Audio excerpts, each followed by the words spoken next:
Okay, so courtesy of the same crazy bastards that brought us that tiny little Windows-based gaming machine, we have got, this should be one of the first units as far as I know, the GPD XD Plus. And if you're wondering, was that intentional? The answer is yes. Yes, it was. And this is actually the least bizarre thing about the box because I don't know what the hell that is supposed to mean. When you smile, the world loves him. When you laugh, the world fears him. Maybe it's a riddle. Maybe it's some kind of proverb. Maybe it just was random words from a dictionary like this. It's hard to tell. But what I do know is that this thing looks pretty freaking cool. It's an Android-based gaming device, and we are gonna put it through the paces after I tell you about TunnelBear, the easy-to-use VPN app that makes it so people can enjoy a more open internet. To try TunnelBear for free, go to tunnelbear.com/LTT.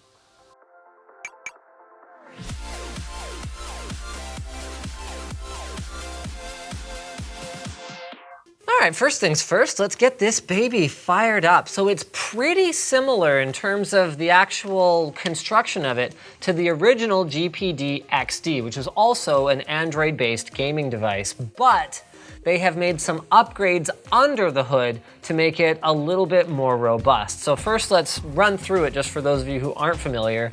Bottom's pretty plain. You've got an R1, R2, L1, and L2 that for whatever reason, all of these are upside down.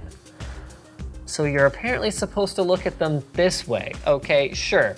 It's got a headphone jack, which you cannot take for granted these days. It's got a mini HDMI output. That is HDMI 2.0, they say in the specs. But then they also say HDMI 2.0 max 2560 by 1600 resolution. Maybe it's a software limitation. Micro USB still for charging, so that's how you can tell there were a couple things they did not update about the chassis, and micro SD. Other than that, we've got, did this not turn on? What's going on here? Oh, hey, there it goes, okay. So we've got a couple of joysticks that are actually not too shabby. Like as far as low profile joysticks go, that's not bad. We've got an L3 and an R3, volume up, volume down. Let's make some adjustments there, there we go. Multitask button. We've got whatever this button does. Not clear what this button does. Start, select, back, home, which, and we've got a D-pad and actually some not bad buttons here as well. Now, challenge number one for me is that it ships in Chinese, which has some, what appear to be some like pirated ass games on it. I don't know what Mupen 64 Plus is. I don't know what that says. Something about detected problem. Oh, that's in English. I wasn't taking it for granted. So it apparently ships with this. Wow, that is some pretty sketch stuff right there, but hey, let's try it out, right? Always Yoshi. If you pick anyone other than Yoshi in Mario 64, then you suck or you're playing with me because I would have worked pretty hard to snipe Yoshi. Oh, I'm dropping a couple frames here, but it's actually not too bad. So I don't know why that is right now. I haven't actually obviously spent a lot of time with it. I don't know if there's any tuning that I can do. I really gotta get my Mario Kart game on here because this is not pretty to watch. Coming in 7th. See, I'm not a game streamer. I'm not experienced with like trying to play the game while talking. Eat that, Luigi. Thank you. Oh, that drift. Go away, Toad. You suck. You suck. Everything about you sucks. Oh. Terrible, terrible, terrible, terrible. Oh, no. Okay, so that's enough Mupen Kart 64 here. Let's have a look at some of the other stuff they got going on in here. Apparently, wow, this thing is like pirated AF. Okay, if this thing manages to impress me in Super Mario World, then they have a good product on their hands here because I have not had a great experience with Super Mario World on Android emulators so far. And I'm pretty sensitive to input lag in this game, so let's have a look here. Trust me, I'm actually pretty good at this game.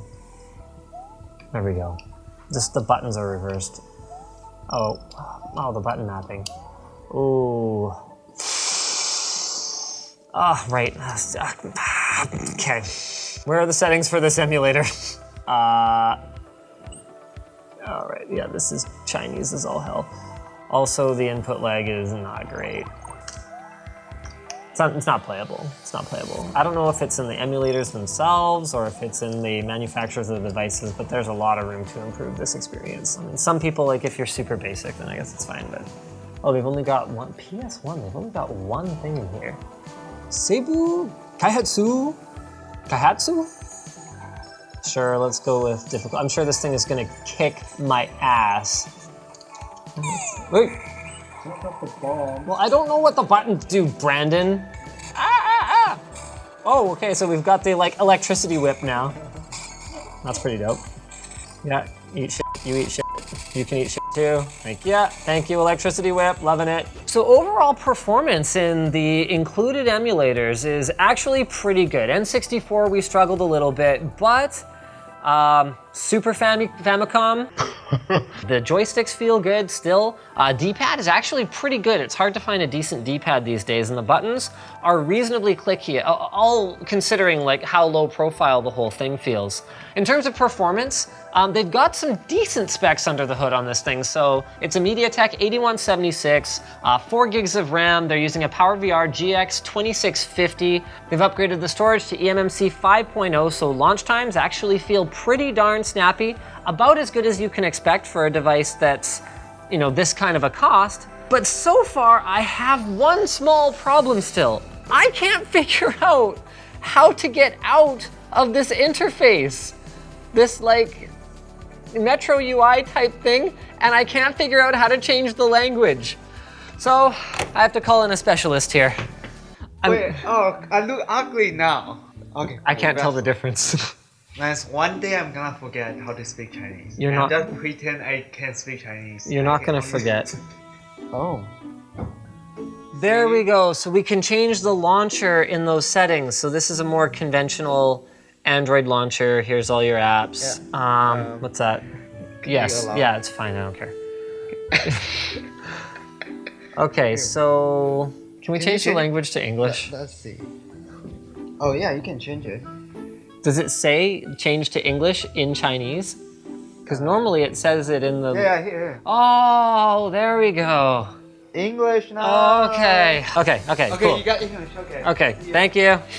So overall impressions, now that I've got it running in English, actually not a bad little device. There's still a lot of stuff that's not translated, to be very clear. I mean, look at this. Like, all the game names under the emulator menu are still in Chinese.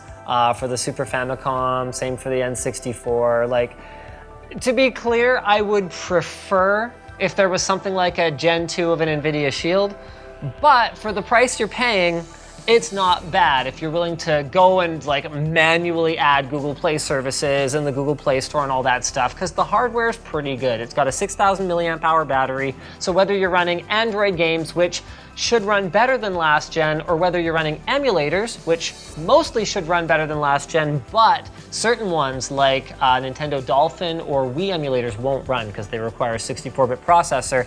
The screen is actually surprisingly good. So it's a 720p screen, which personally I think is fine for a size like this. It's IPS, it supports 5-point multi-touch. The storage I mentioned before is 32 gigs and it's expandable via micro SD. So I don't think you're gonna find yourself disappointed. If you're looking for a little device to play casual games and emulators on that you can throw in your pocket, carry around with you, and not worry too much about busting up, because I don't think it's gonna be that expensive. Speaking of not being that expensive, Ting, the mobile carrier that puts customer satisfaction first. With Ting, you do not get put in a robot customer service rep tree. Instead, you speak directly to a human if you have any issues, and you do not pay a premium for that kind of service. The average Ting bill is just $23 a month per device, and that's because you only pay for exactly the airtime that you use. And they've got new lower mobile data rates as well.